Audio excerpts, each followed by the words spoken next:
আরেকজন মা সন্তান জন্ম দিলেন, সবগুলোই ব্রিলিয়েন্ট। সমাজের এক এক জায়গায় বিশাল বিশাল মেগা শট। মা মরে পচে গিয়ে বলছেন, সন্তানের কোনো খবর নাই।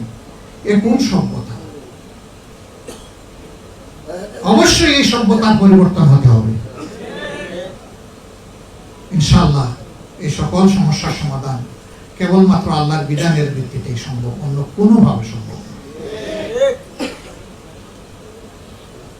আল্লাহর বিধান জমিনে পুরোপুরি যদি চালু হয়, এখান থেকে সকল ধর্মের মানুষ বেনিফিটেড হবে, সকল বর্ণের মানুষ বেনিফিটেড হবে, সকল দেশের মানুষ বেনিফিটেড হবে, সকল রঙের মানুষ, ভাষার মানুষ বেনিফিটেড হবে, কারো কোনো ক্ষতি হবে না। একটা বিটি ছড়ানো হয় শরিয়া আইন, মানে এটা নাম শোনা মাত্র যে একটা একটা করে তলোয়ার হাতে নিয়ে শুধু কল্লা উড়ানো হচ্ছে আর হাত কেটে ফেলা হচ্ছে। এটা আল্লাহর বিধানের বিরুদ্ধে সুস্পষ্ট অপপ্রচার।